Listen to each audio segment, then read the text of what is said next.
What's going on, everybody? Welcome back for another round of questioning constructs. We are here today. We're here. We're We're here. here. We did it. We showed up. We're doing it. We're recording. These We're are the present. wins. These are the wins that we're looking for in life. So shout out to us. And who are us? Who are we? Who I am who John, are uh, you? and I'm this is Rebecca. alrighty. So we're gonna jump right into it. Go ahead, Rebecca. All right.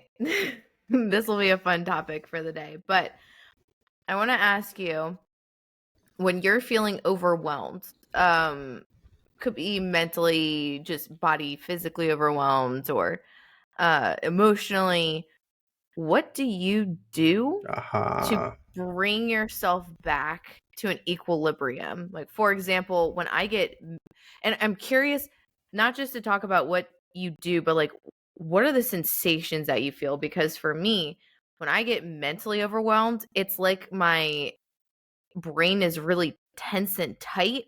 And I just feel like I can't not think, but then I'm also unable to think of really anything else. And it takes me like going in for a walk, or it just feels like a pressure headache without the pain portion of it. So I'm just curious, like, what do you experience when you are overwhelmed, overstimulated, and then how do you bring yourself back to that equilibrium? So to be honest, I'm not sure that my answer is super exciting. Um, yeah, it's something that I've been practicing for a while, and you'll recognize it. You've heard me say it before. Three deep breaths. That's really the answer for me. That it's the really works. That's the easiest way. It is scientifically studied, and we have answers. Three deep breaths, and providing oxygen to your brain changes your brain state. Like, that's what I do when I'm overwhelmed. When I feel it, when I feel the pressure, when I feel like, okay, too much is happening right now. I feel like I'm about to have a panic attack, which really didn't start happening until like probably around like 26, 27. I started having some panic attacks. Mm. Um, and at that time, I didn't really have this as a tool to, calm myself down. So I just flipped out. Like, I just panicked and it was not good. Um, But yeah, these days, that's the technique I go to. It's not exciting, but it is proven and it works. Man, if you are upset, if you're angry, if you're frustrated, if you're overwhelmed, if you're panicking, three Have you deep tried it when you're breaths. depressed? Or like depressed and No, because I'm just curious if it would work for that as well. no, What the effect but would be. that's a tough one to do because depression for me is kind of an overwhelming sensation, in the sense that overwhelming is the wrong word. Overarching is an overarching sensation Mm. that it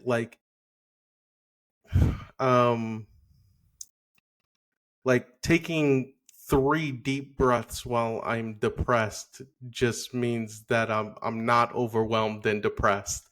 Like, that's Wait. what that means. Like, This might depression is not, at least for me. People yeah. may experience it different ways. Depression for me is not something where a spell of it comes for 30 minutes. Mhm. Depression is weeks, months, years. It is something that changes the color tone of my vision. Mhm. Colors are dimmer. Mhm. Um, I, I'm far more tired. Like, taking three deep breaths, probably, or at least in my experience, I've never taken three deep breaths and been like, "Oh, I'm awake again." Like, it's I'm never happened. alive. It's never happened. But one thing that does happen when I'm depressed is that I tend to be very tired and I tend to want to sleep because sleep isn't out. Mhm. Sleep is an escape. Um, yeah, that doesn't function the same way. But like in the immediate three deep breaths, oh my goodness, I can't speak to it enough. Everybody should do it. Well, I was gonna make a serious statement, but as a joke, like, is it really just 3 breaths? Because, like, are you able to because when I'm at that state, it takes quite a few breaths for me to open my lungs back up, and so you're just saying you can literally still just breathe in fully. Yeah. So That's wild. when I'm in that state, so you have to. I mean, and it's different for different people, right?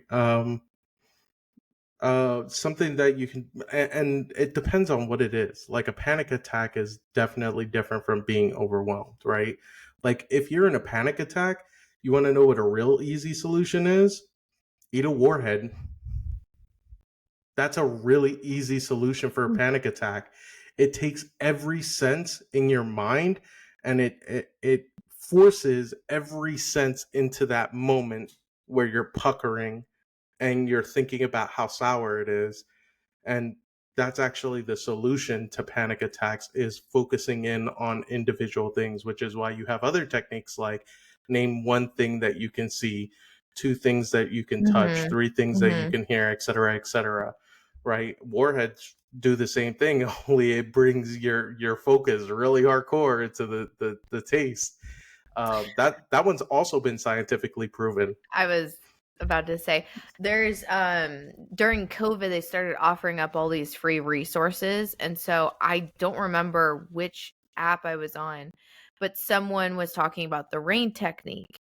And so where you just let the panic attack happen. And I was like, that makes a lot of sense because if your body's trying to get rid of something and you're trying to stop it, like, well, you're going to meet with resistance.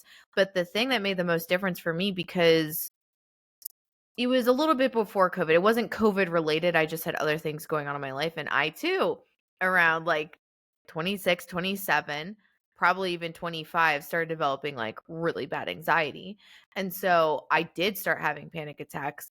And when I did watch the guy's video, he's like, it is scientifically impossible for your body to hold that level of panic or be in a panic attack for more than some say 15, some say 20 minutes, but like that's all. And your body like burns itself out. And so knowing that there was an end in sight and also the fact that like my body just couldn't keep doing that, it actually after that learning that fact, it kind of just stopped having panic attacks. I've had like maybe 3 or 4 more of the course of like what 5, 6 years. But it's one of those where, like, immediately that fact jumps into my mind is like, "Oh, if you're going through this, it can't literally last more than 15 minutes." And then my body's just like, "Well, shoot. You're Guess better we than sh me. guess we I'm not shouldn't do that." interested in going through it. My panic attacks. I don't know. My panic attacks feel they feel like they feel like I could do something dangerous to myself. Like I could be Huh. harmful to myself. But again, I feel like that's a mix of the panic with depression, Uh-huh. so it doesn't, like, it feels like not a good place to be. Hmm. So there, I don't want to say like they're manic. I wouldn't describe it as that, but I've definitely had manic panic attacks. So like my interest is in dealing with it immediately, Mhm. not waiting the 20 minutes, because I don't want to see what happens at the end of 20 minutes. Um, so for me, but again, my panic attacks aren't that bad. Like even the ones that were manic were in really desperate situations, really, Mhm. really desperate situations. Yeah. And so like the ones that I've had, or at this point, I feel like I've developed the ability to understand when one is oncoming. Mhm. And so the way I off road myself, I'll take the off ramp before I hit panic highway, is by stepping outside wherever I am, going out to some where there's open space, open Mhm. walls, open Mhm. space, and then again taking the 3 deep breaths, and usually that's enough to kind of get around the issue. And Mhm. I've even learned some additional tricks with it. Like, did you know you can like force oxygen deep into your lungs to kind of clear out just by when you take that deep breath and you go as far as you can, Mhm. forcing yourself to take another Mhm. quick breath in. Uh, that I try to combine with the 3 deep breaths Hmm. so that I'm, opening up as much as possible with each one. Um, but just sitting there and focusing, because it's not just 3 breaths like, no, Right, when I it's say three yeah. deep breaths, I mean, Yeah. Well, and that's why I thought it was interesting because I there is a point where I can't do that and I have to so what I've learned to do is sit there and slowly expand. I mean, it's the same thing. I think we're always in our conversation whether it's the warhead um or the breaths, like you're always focused on something. And so my focus becomes I'm going to expand past, you know, um it almost feels like there's a wall where I can't actually breathe in. Part of that could be potentially that I had asthma when I was younger, so maybe it gets triggered in some sort of way, don't um, know. But listen. yeah. So, for anyone who's listening in, he held up an inhaler. But, oh, I've learned to, like, expand that way, and then I'll do, it's a combination of box breathing and I forget what the other one is called, but it's the 4-7-8 technique. So instead, when I get to the point where I'm expanding out, or if I start this way, I'll start on a count of either 5 or 6 and breathe in for 5, hold for 5, breathe out for 5, hold for 5, breathe in for 6, hold for 6, breathe out for 6, I've heard of breathe that in one. for 7. And so I will slowly increase the numbers because box breathing, you do the same number over and over and over again. The other one is the 4-7-8 technique is you breathe in for 4, breathe out for 7, breathe in for 8, I think, or hold for 4, breathe in for 7, breathe out for 8, and do it that way. But that was too much for me. So I just increase it until I feel like I'm taking a deep breath in. Um, but I Yeah, I think, mean that makes sense because even mhm, even for me, when I catch myself starting to hit those points, it's not as if the first breath matches the third, because mm, the first breath is a lot shorter, a lot tighter, but it's by the third that I've kind of opened up a little bit. So I definitely mhm, get that. I definitely feel that mhm, for sure. mhm. Yeah, and I think, you know what I realized? Oh my gosh, I have a funny story that, well, it's funny now, but I also know myself well enough that I think I have some residual trauma from it.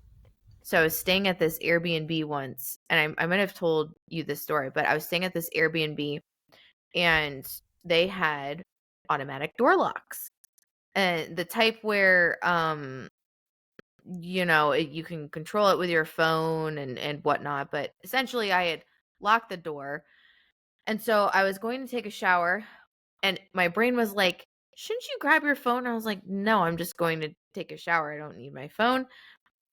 And I pulled the door closed, but then I was like, "Oh wait, I need something." And so I'm in this Airbnb. I just have a towel around me, and I go to open the door, and it's locked. And I didn't even get to stress mode. I went straight into having a panic attack because and I realized for me, my panic attacks are triggered when I feel like I have no resources and where I feel like there is nothing to support me. And in this case scenario, it sounds really funny, but it was so terrifying because I'm in a towel. I don't have my phone, so I can't call the police. I can't message the Airbnb host. I can't message my family. All of the and my car key, everything was in that bedroom on the other side of that lock. And they're, I don't know, the digital lock, so it's not like you can look for a key anywhere. And so I start having a panic attack and I'm like all shaking and I'm like, oh my God, oh my God. Thankfully, there was another room where I don't know what made me think of this, but I looked and I was like, "Wait, this door lock's the same." And so I was gonna try and figure out, like, I don't know how to get the door lock off or something, and I realized that there was keys sitting on the table. I was like, "Wait a minute, maybe these are like master locks where the keys are the same." And so I took the key and thank God it worked. But I learned something very important about myself about how quickly I get to that point when I feel like I have no resources, no support, and that's what puts me in that state.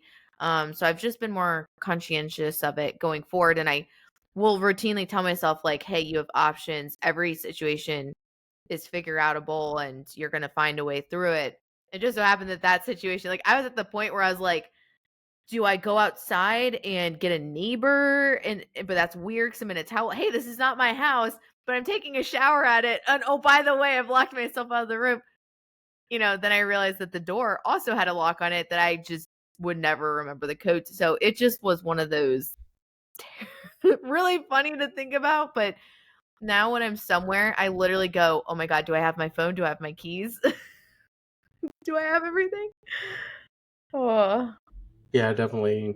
I can empathize with that. That definitely, I imagine, is pretty scary. I feel like I don't know. I can't really speak to like a specific trigger for me, except for like um, I can't really. Yeah, I can't really speak to a specific trigger. Like, I mean, the last time I was even close to having a panic attack, I think I was in a store and I was just getting groceries. I think it's just, you know what, there was a lot going on at that time. I think it's just when I have a lot going on, and it is just that extension of being overwhelmed. Like, Mhm.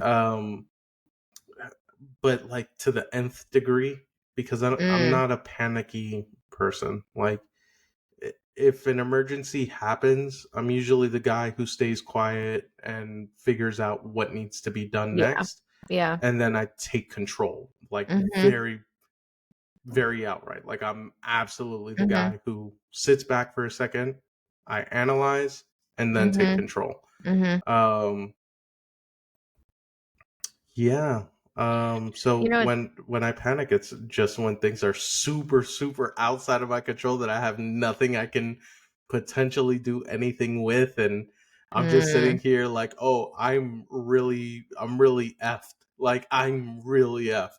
Like, that's probably when it happens, if it happens, and it hasn't happened even in like the troubling times I've been in recently in life. So Well, I do think that it's interesting that you brought that up, because looking back at the times where I've known that you were in those situations and we talked about it, it was after you've taken all the steps that you could take and you're just sitting there and, like, waiting for an outcome to occur.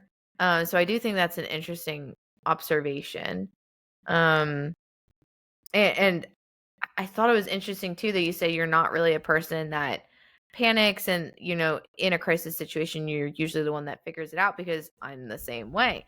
We both have gone through a lot of crazy stuff in our lives, and I'm usually the one that's like, okay, cool, chaos is happening. I already have a plan. I'm somebody gonna, call 911. I need yes, somebody to go ahead and get some yep, bandages. Do give you have people any jobs. bandages? No. Mm-hmm. Let's get a Mm-hmm. t-shirt. Let's go ahead and wrap that Mm-hmm. up. Mm-hmm. Absolutely that guy. Yeah. And it's interesting because, yeah, just like you, I've never had a panic attack until it was in those mid starting go to like And upper you know what? 20s. To be honest, like I want to say a lot of the panic attacks that I've experienced are emotional panic attacks. So it's not really due to like a specific situation as much as it is so many emotions tied to a Mhm. multitude of situations that Yeah. then in itself compile and Mhm. multiply. Mhm. That's where it Yeah. is. Yeah. Yeah. Well, and I think it's funny because I mean, it's not funny, but an interesting observation that for you, it's like the actual overwhelm. For me, it's when I hit a point where I feel absolutely alone. Not so much physically alone, but I think where it's like, "Oh my gosh, I'm in a deep dark hole and I've exhausted all of my resources and no more resources are coming and like nobody knows that I'm here." Which is very telling of my childhood in some ways that, I think not that I really need to give examples, but there are some that back that up. So it's like hitting your, I think, at least for me, my deepest childhood trauma. And Um funny enough, it was actually my very first panic attack ever. Super memorable. in the I would middle, hope so, in but the middle, not also hope so. in the middle of the streets of North Hollywood, walking down the street from work to a friend's house, and I was going through a recent breakup at the time. I had no familial relationships to pull on, and I was just not in a good place. I was not in a good place at all. Yeah, no, and it was kind of like that similar feeling of like being alone. And from multiple conversations that I have a particular weakness when it comes to feeling. I guess what would the word be? I don't want to say lonely because I don't want to make it seem like I'm lonely. I'm not that. Mhm, But like in those moments where I do feel absolutely like on my own with mhm. no resources, Yeah. no help, and Mhm, I'm just yeah. mhm. That was the first one. That was the first one for sure.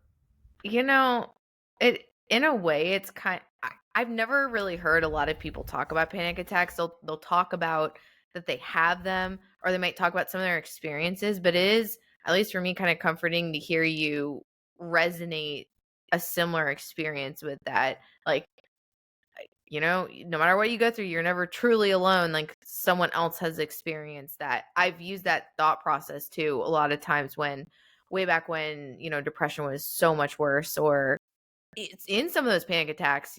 In my mind, I'm having this panic attack and it's almost like you're watching from the inside, and part of your brain's like, somebody else is going through this exact same thing right now. See, that's an interesting thing you say. So, do you feel like you can think in your panic attacks?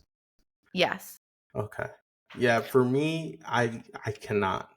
For me, like when I'm panicking, um I'm saying every worst thing that I could say to myself What? and thinking about the worst outcomes of every situation all at the same time. That's what panic for me looks like. Well, Like it so is what I if don't you have an opportunity to even think through the thing because I'm just like I'm yeah, I'm sitting there and I'm saying like the absolute like worst to myself. the you're saying worst, or like the absolute worst things to yourself in context of the situation, like Yeah. Yeah. So like if in the case of like in that particular case, I remember telling myself how alone I was. Like telling myself that I didn't have anybody and I didn't have anything, I didn't have anyone and I don't know what I was going to do because who do I call? Who do I go to? Who do I and like you can mm, even hear like the step mhm, ups in each one and mhm, like all of a sudden it builds on top of each other to become this rolling ball of just emotion and very emotional statements. And when I say that I'm saying the worst to myself, it's not like cursing and saying every yeah, bad word imaginable. It is saying the things that attack the most vulnerable points of myself at that mhm, moment. mhm, And so like repeating that over and over again and faster and faster and mhm. faster. And like what does this kind of sound like if we were to like kind of visualize it? It sounds like a tornado. Uh-huh. And what do I describe my depression as? A A tornado. tornado. It is It is just the speed up and the whirlwind, and you just get pulled and sucked into the center, and you can't escape it no matter what. And it's just overbearing, and it's too much to contain, and it can't be held, and it's devastating, and it's awful, and that's what it feels like. So I can't think through that. let me ask you. I want to see how I can word this, because then I'll share what my experience is like, for a comparison.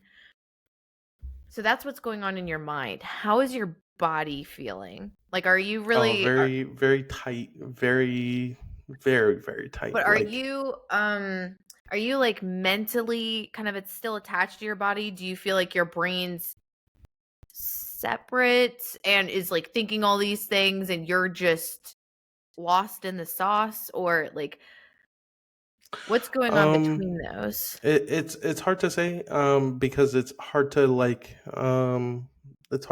fully describe, especially because I haven't had one in so long, so I can't really Mm. speak to it as much.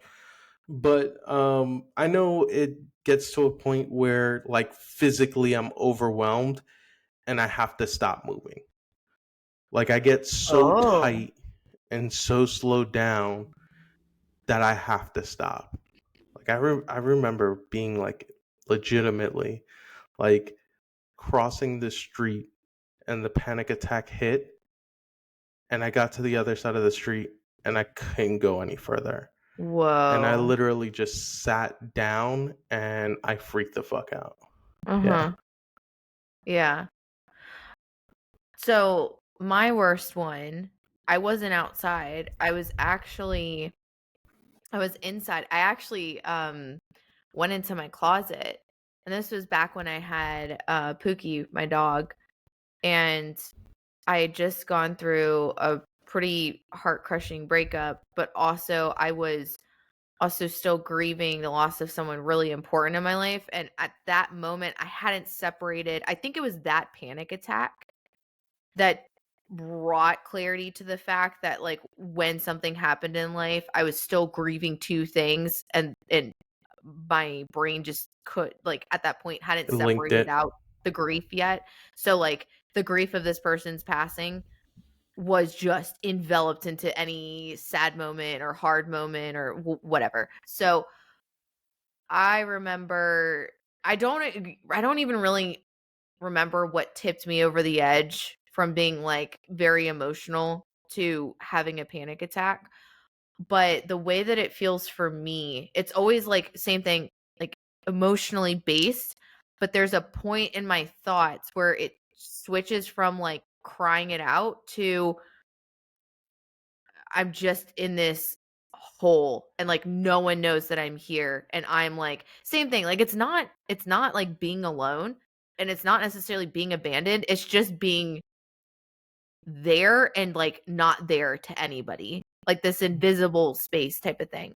And so somehow I hit that, and I don't necessarily beat myself up, but I'll replay things in my head of whatever that moment is. But then there's a point where my body just I'm so over emotionally overwhelmed that, like, I feel like I'm in the back of my mind just watching it happen, and I know that my body's having a reaction, but I can't really control my body. And I think where that comes from, and because a lot of it's emotionally based, sometimes I don't even not that I don't have context to what's going on, but I'm so in my body that my body is now overwhelmed, the thing that I'm connected to, that I literally just sit there and I can't really do anything. It's less about what's in my mind and more about the fact that I was connected to the pain that I was feeling. And because I'm already surpassed it, now I just can't really do anything about my body and I just have to kind of let it out or let it ride.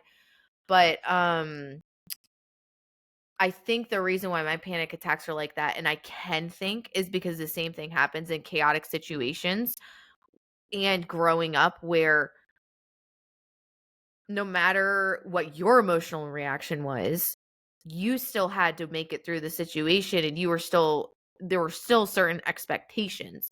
And so I think I developed this coping skill where no matter what my body is doing or how I'm feeling, there is a space in my brain that is just crystal clear, and I like can talk to myself in it, and like that's where I'll have that secondary thought chain while everything else is going on. So it'll look something like I'm replaying, a scene in my head, and then it goes to panic like, "Oh my god, like I don't have this person I'm really close to because they're gone, and now I have this second person, they're also gone, and oh my gosh, I am now in this deep dark hole." And at the same time when I go into the panic attack, my that clear part of my brain is talking to me, and it's like, "Well, saying something like, "Okay, well, now we're here," and like, and that's where those other conversations, those thoughts come in of like, "Oh, I bet someone else in the world's experiencing this," or, "Well, it'll only last 15 minutes," or so I don't quite know how my brain's able to do that, but I'm thankful for it because then that means in any type of crisis situation, I can still do what needs to be done, but it's interesting to think about. Um, I've never talked to somebody else who also had panic attacks to know how different they are. That's crazy. Yeah, I think it's really, yeah, and it probably looks different, a little different, but with the same feelings for each person, I would imagine. Mhm. Um, yeah, because like, I mean, yeah, I can't even speak to honestly. Like when I say that I've had panic attacks, I've maybe had like four or Mhm. five, Mhm. like ever. I At would say the least number is that, pretty close for me. Probably 6. like, you know what I mean? Like Mhm. it happens so far and few in between, Mhm. that it's like it's um but what I will say is, even though it happened so far and few in between, it had such a profound effect that I needed to develop answers quickly. Quickly. Now that is to say, I've off-roaded myself from oncoming panic attacks. I've stopped them, Mhm. but those stops usually, or those oncoming ones, happen kind of like around the same times that like the actual panic attacks do happen. So it's like usually, no, I can't even speak to that because I don't even want to say that. I just, it's been so long since I had one. I don't know. Yeah, I don't really know. Usually the off-roading works if it comes up, and I feel like, and it's interesting because I have the clarity moment before it happens. So Mhm. like that clarity is what it looks like for me is me saying, "Am I having a panic attack?" And I actually, like, I Yeah. stop myself. I will stop moving and I will ask myself that question. Uh-huh. And if the answer is yes, then I know what to do. And if the answer is no, I'm okay, then I keep moving. Hmm. But like even then, like listen to the way that I'm describing it. It's almost like a wave that like is Mhm. threatening to pull you out to sea, Mhm. right? And it's like the wave is still there. Everything that can contribute to the panic attack is there, right? Like Mhm. all the sugar and spice and everything nice and chemical X. It's all just sitting there. It's just whether or not I'm able to like say, okay, well, let me just swim this way real quick, Mhm. you know. So yeah. I I like that analogy, and I mean, like you, I have actually know that's not true, but that those panic attacks that I experienced, I had a really traumatic situation last year. And so those were actually brought on by a specific situation versus like, kind of coming out of not out of nowhere, but um so what I was going to say is aside from the one off situation with the Airbnb, because I literally like I my mind went through all my tools and then some and was like, we got nothing. Like we're in a bad situation. And I think that was one of the first moments where I found myself where I literally ran through all of my tools and I was like, oh my God. I was like, so unless I didn't see the keys and that other room happened to be open, I would have, I don't know what I would have done. But um I did call you about something where I wasn't having a panic attack, but I've learned because to be more in tune with my body. And so I called you and I said, I need to vent for 5 minutes. And after that, I'm good. I've I was at that moment where it wouldn't have resulted in a panic attack, but I've learned that there's a stopping point for my body where it doesn't know how to release. And so growing up in childhood, the release of emotions was not something highly valued and wasn't really taught in a healthy way, I guess you could say. And so now that I'm older and I'm just like, cool, let's release this, let's do something. There are points where my body, I can tell, gets to a certain point where it's like, we don't know how to release this. It's the same way with anger for me, or just like the buildup. And so it just sits there. And I still haven't fully figured out what the magic formula is for this. I don't know if you experience the same thing, but I so it's different Yeah. than your wave, but like the No, same thing. I get it though. Like it definitely, yeah. I can definitely empathize with it. Yeah, I don't know. Emotions are just tricky things. Like even now, I think now I'm really thankful for the work that I kind of decided, or the thought that I've decided. I don't want to call it work, because while it is work, I don't know. There's something self aggrandizing I feel about saying that. It is work. It's hard work working on yourself, but sometimes it comes, I think, in small forms that other people may not look at and call work, but it might be work for you. So like for me, it's just talking to myself. To be honest, it's not unlike the I've got eight personalities kind of way, but more like in that, hey, am I having this panic attack kind of way? Mhm. So like even just a few minutes ago, I was in the shower and I was thinking about something. I listened to something that made me feel a certain type of way, and I wasn't feeling great about it. And I was starting to apply what I had heard to a lot of situations in my past, and it made me feel some type of way about life. And so I wasn't Mm. feeling great. And I'm sitting in the shower thinking about that. But then another thought came up, and I was like, hey, you're kind of like, this isn't like that information wasn't inherently negative, and you don't need to be in this place. Like things are okay right now. Like chill. You're okay. You're all right. Mhm. You're all right. Mhm. Um, and then the next thought that came to mind, funny enough, was what do I need to do to pull myself out of here? What do I need to do to get myself into a better frame of thought? Um, and that for me is like indicative of growth, right? Mhm. Because I feel Mhm. like a lot of people don't get an opportunity to ask themselves or have the conversations with themselves to figure out what that is. So, like in my head, I'm running down a list of like, what is it? Do I want to just get some ice cream? Do I want to get something Yeah. sweet? Do I want to like what do I feel like doing? Just to pull myself up a little bit, because it's totally natural to feel down about certain things. Mhm. Um, but what's what I feel like is unnatural, unnatural to me at least, is taking the time to pull the other way in the other direction. I've spent so much of my life sitting in feelings Mm. and Mhm. diving into feelings, Mhm. and haven't done a good enough job analyzing those feelings Mm. and Mhm. and and appropriately addressing them.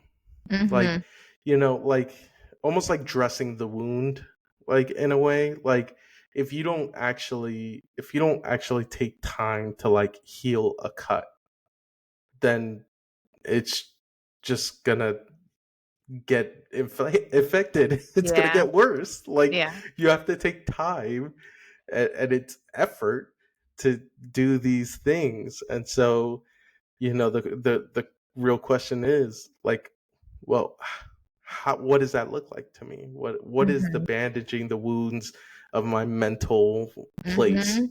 Mhm. You know? Honestly, oh, you said so many good things, but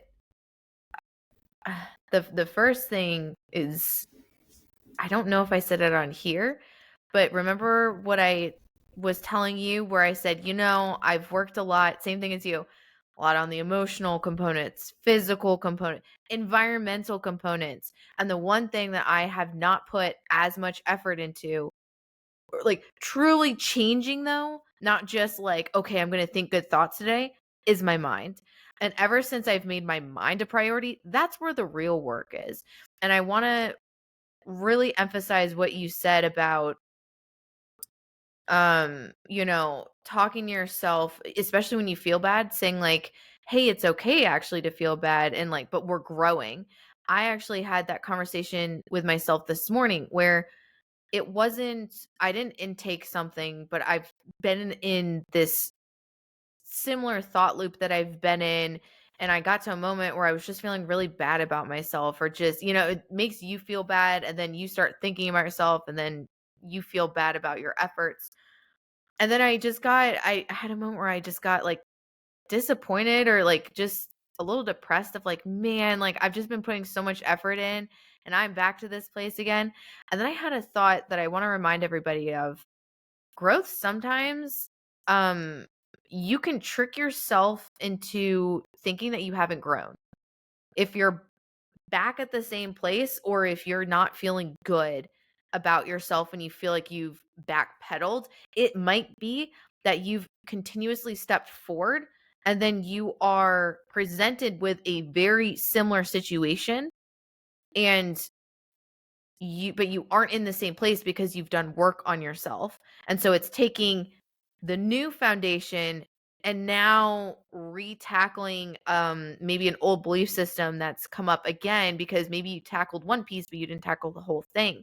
And so that's where I think we get really dejected and disappointed in ourselves, because it looks like, man, how long have I been working at this, and like I haven't gone anywhere. And the truth is you have.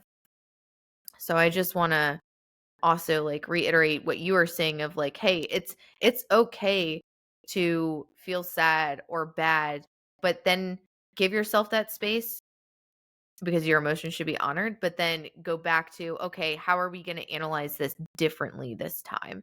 What other tools can I pull from, even if you have to work on a newer tool again that you think you had as a foundation? So I think that's really important what you were referencing there. One of the things that I will say as well, um, eh, for those of you who may be listening and all of this sounds almost outlandish because it sounds far away, um, even if you think that's the case, what I would suggest doing is just work on figuring out how you can reward yourself for the smallest steps you take. Mhm. Like, Mhm. it took a good 30 years to get to this place. So if this is the first time you're hearing anybody talk about taking 3 deep breaths, Mhm. anybody talk about, you know, taking a step back and forcing yourself to analyze, like, Mhm. and you're wondering, well, how do you even get to the place of analyzing? There are a lot of little things that add up to this. Like, that whole Mhm. being able to stop and ask myself a question is because I've learned how to set red flags. And I've learned how to Mhm. set red flags because I've learned about boundaries. Yes.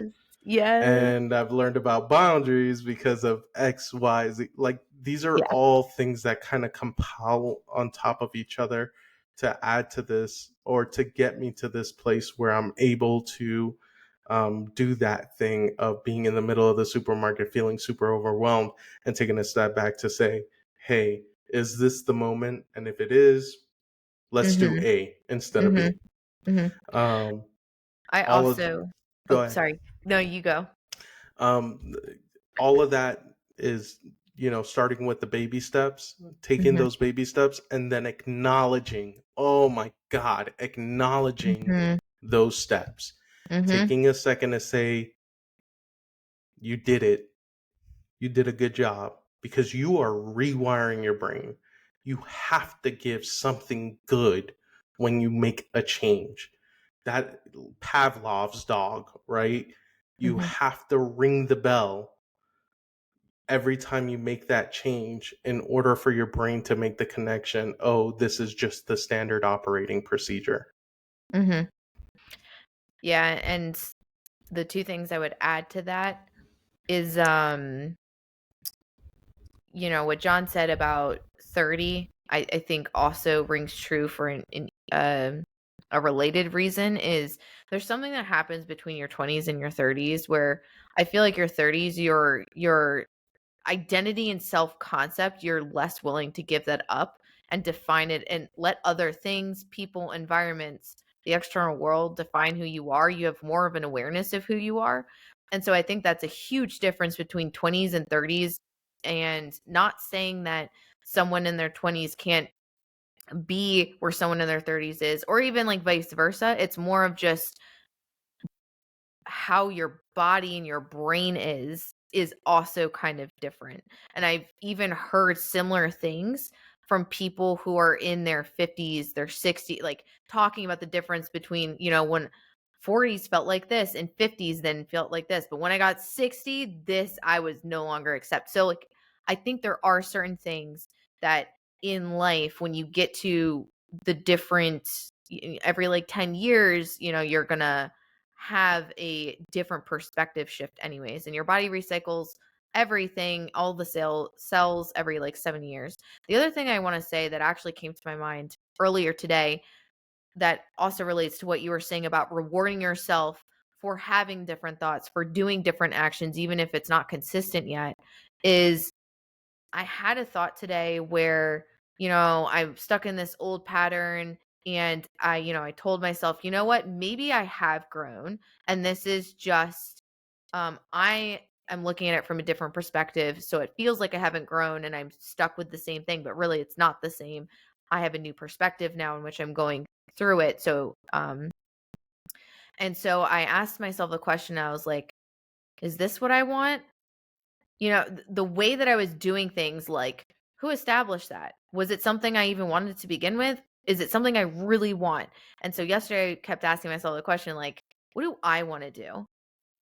What do I want to feel?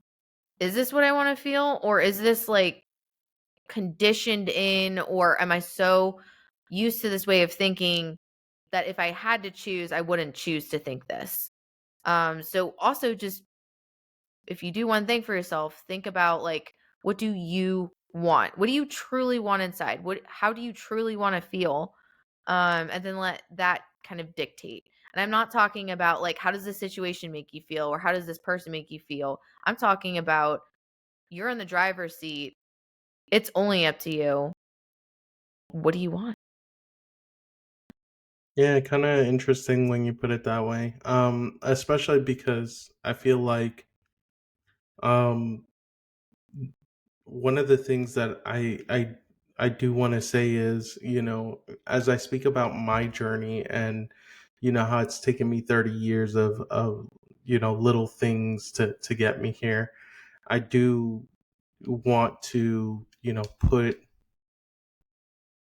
the understanding out that everybody's journey looks different, right? Mhm. Which is what you were saying too. Mhm. Yeah.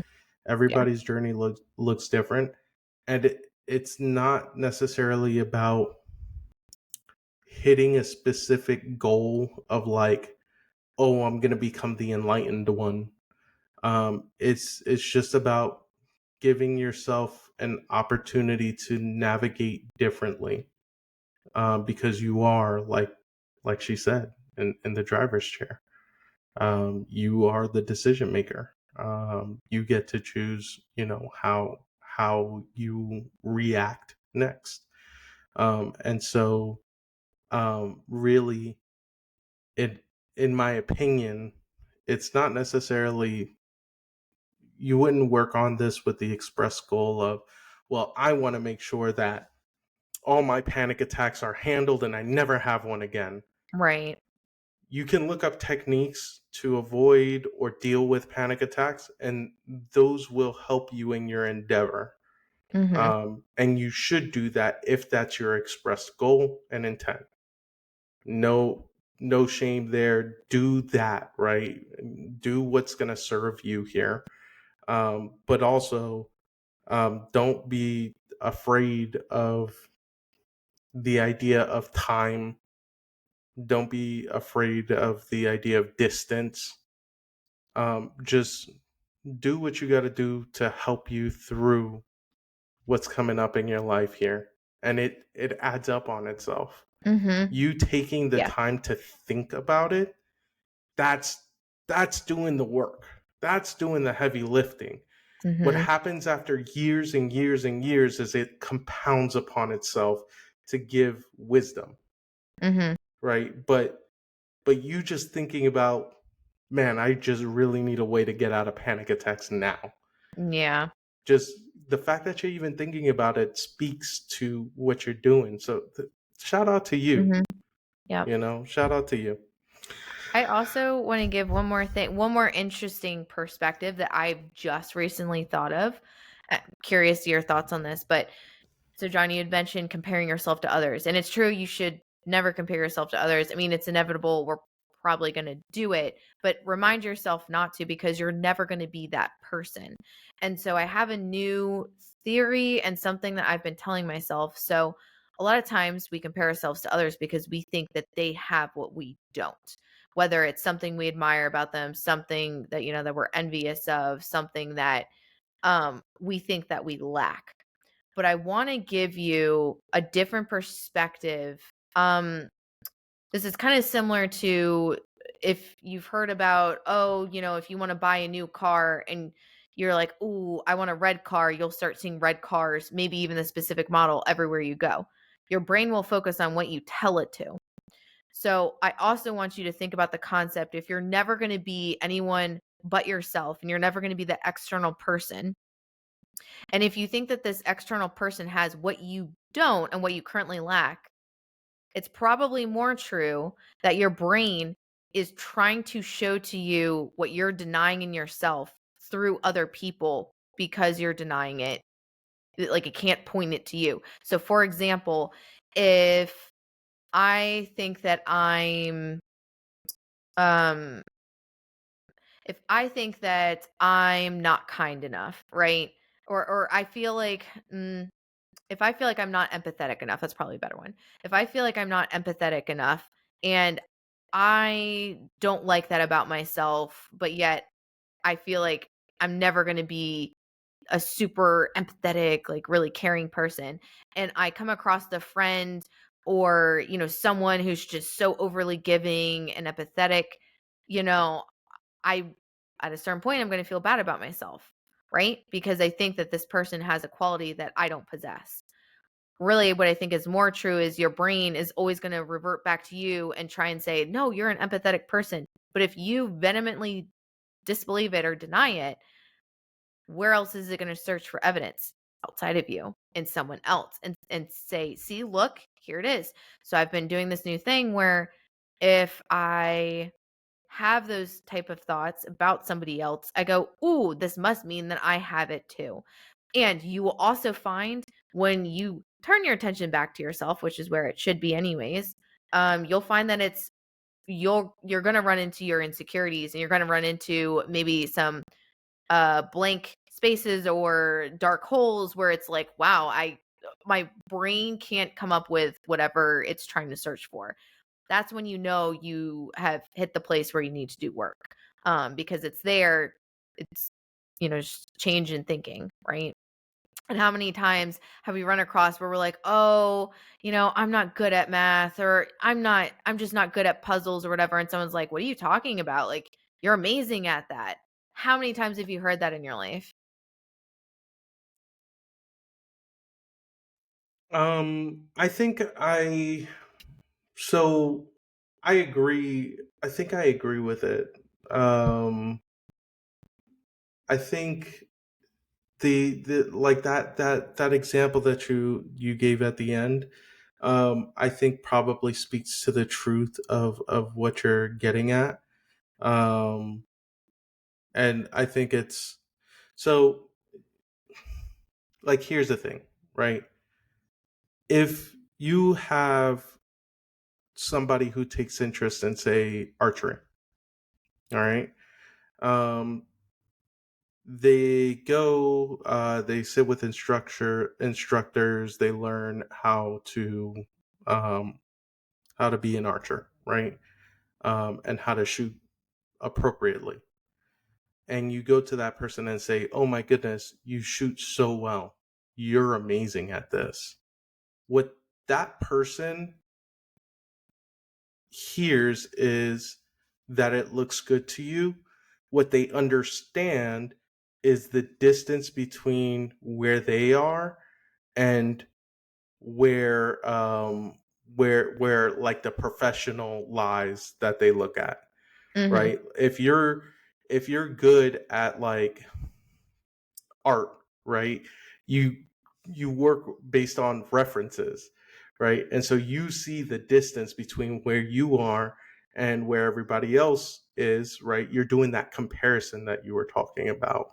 And Mhm. so you inevitably am like, no, I am not that good. This is what good looks like, but I really appreciate the compliment, right? And I think that speaks to kind of what you were getting at, which is, you know, the idea that you are holding of those traits that are expressed in the masters that you look at, Mhm. and Mhm. so I think I think sometimes comparison can be useful. I think most times you hurt yourself in it. Mm. Mhm. Um, and I think when you're looking at like the greats of whatever it is that you're practicing or doing or thinking about, whether it is like, how can I be more empathetic? And I see this person who is super empathetic and given all the time, right? It speaks to the fact that you're thinking about it. And it goes back to Mhm. what we were saying Mhm. earlier, which is, hey, you thinking about it is the work. Because Mhm. what are you doing when you're thinking about it? You're researching. What do you do Yeah. when you research? You find a trait or a quality that you want to try and express yourself. Then you actually put it into practice. Then you Mhm. start doing it more often until it becomes background noise and you just do it regularly.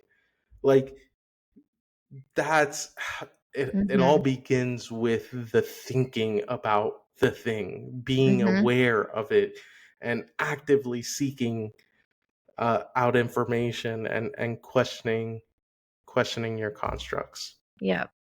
And taking into account feedback too. Like I think comparison is good for feedback, not to compare yourself with where other people are at, but for feedback on how can I continue to improve myself. So that's why I no would matter agree like with that. yeah, like that's why Yeah. no matter what feedback you get, right? Take what's relevant to you, leave the rest. So if you're Yeah. getting any type of review, if you are like John said, like maybe you are training with a master, right?